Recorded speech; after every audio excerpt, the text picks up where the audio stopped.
everyone, and welcome back to our channel. My name is Jessica and I'm the mental health mom. This is my 8-month-old daughter Tennyson. We talk about all things mental health because I'm a mental health counselor here in the sunny state of Florida.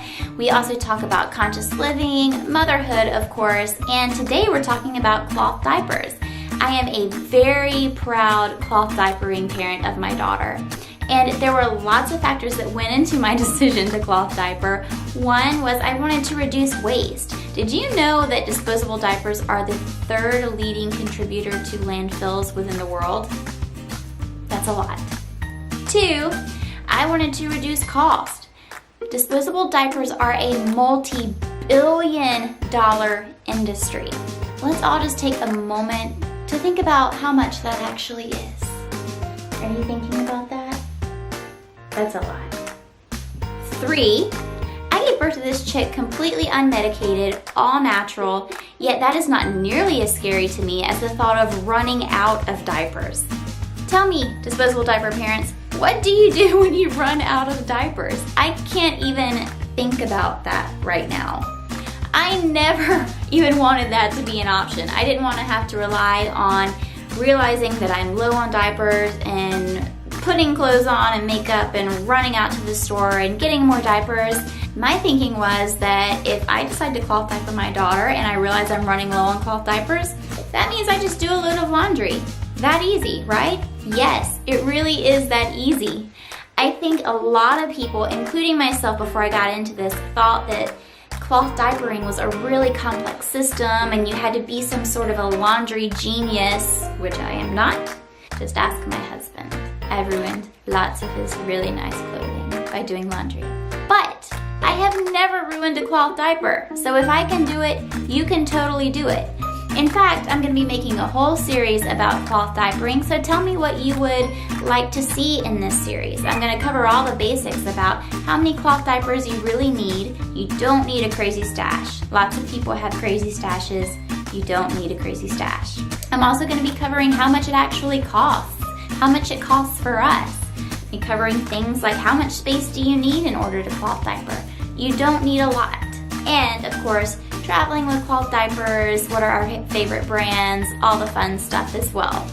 So today we're going to be covering the most basic notion, which is what does our cloth diapering setup look like? What does our changing station look like?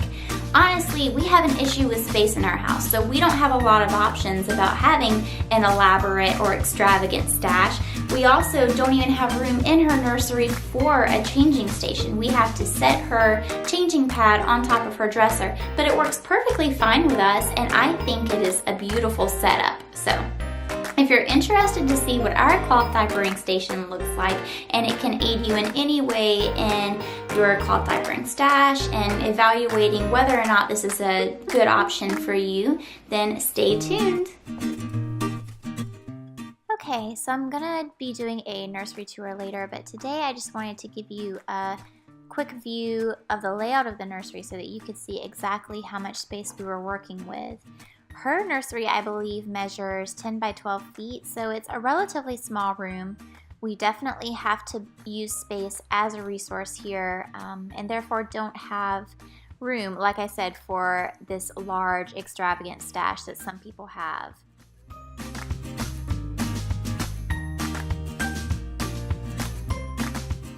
As I said earlier, we used her dresser as her changing station, and so you can just see the changing pad right there on top of the dresser.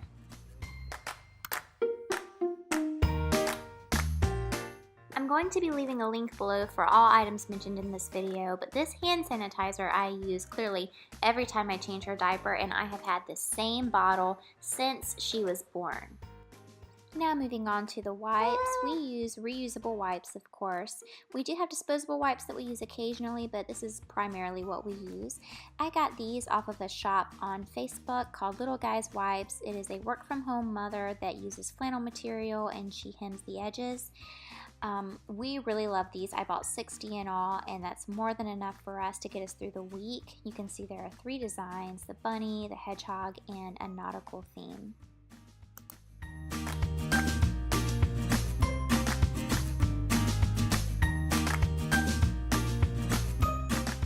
The wipes sit in a solution that uses 3 ingredients. As you can see, the first is about 4 squirts of whichever body wash we're using at the time. I like Burt's Bees the best. Also about the same amount of witch hazel, so 4 squirts of that. And then it's really simple. I just fill the rest up with water. This I have found is pretty much the perfect recipe for wipes that are not too sudsy. But they have a really nice smell. They're really good for cleansing any irritation on her skin because of the witch hazel. And you know what? If you ever have a little too much of the solution in there, it's really easy. You can just pour it out. So it's quite simple, I assure you. Nothing really scientific about it.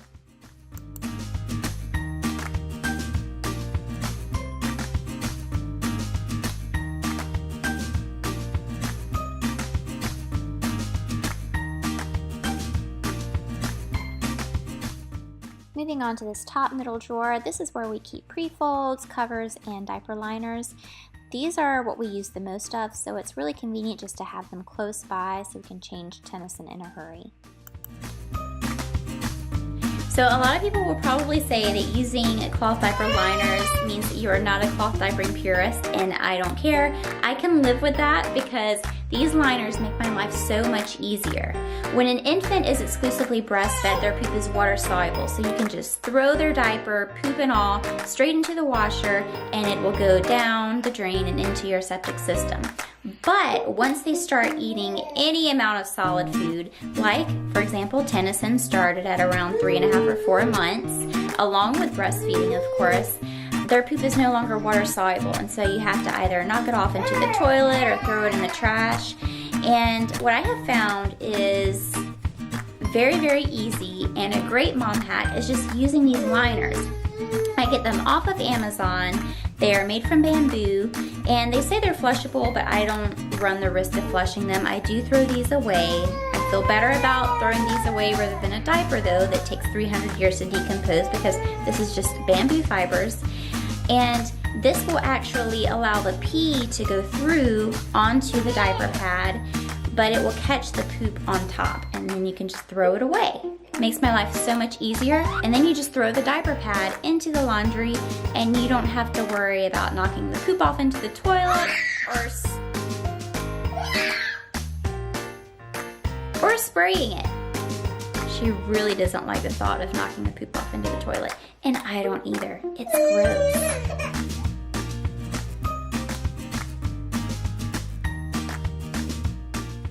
This middle drawer is where we keep all of our daytime diapers or travel diapers. These are either all-in-twos or pocket diapers.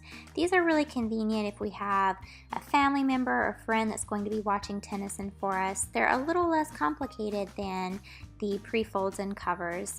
They're basically just like a diaper. You just put it on them and snap it on, and then you're good to go. These are not good nighttime diapers because they're not quite as absorbent, but for every day, these are absolutely perfect. And down in this bottom drawer is where we keep our nighttime diapers. Now, if you have a keen eye for cloth diapering, you'll notice that all of these are actually not nighttime diapers. We keep the nighttime diapers over here on the left. Those are really absorbent. And then any overflow of daytime diapers we keep over here on the right. So my husband and I know the difference, and probably some cloth diapering veterans will know the difference in the two piles. One is much more absorbent than the other. These are not all of the diapers that we have. Some of them are dirty, so we do have more nighttime diapers than that. I'm also going to be going through some of our favorite brands in a different video.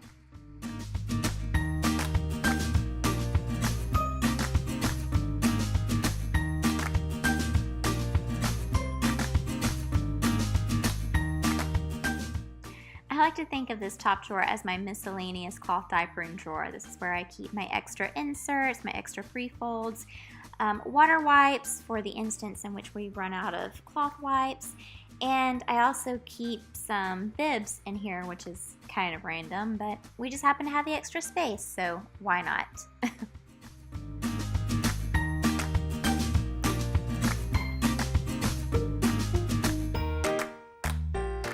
This drawer holds mostly blankets, but I wanted to mention it because this is where I keep the extra changing pad covers.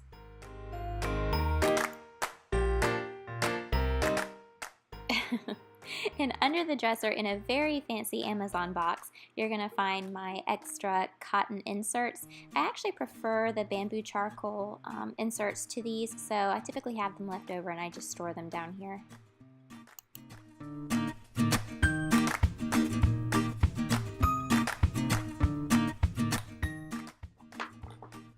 Going into Tanya's closet now, this is where I keep her hamper. It's sealed, so we have no issue with any smell leaking out. Plus, like I said, I do diapers every 3 or 4 days, so it's not even all the way full by the time I get to them.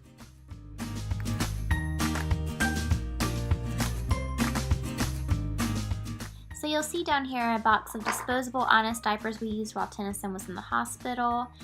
And what I really wanted to show you were the wet bags that I store on top of it for traveling. So these are both Planet-Wise wet bags. This first is considered a medium-sized wet bag and the second is considered a large. I use both of these for traveling long distances, not every day.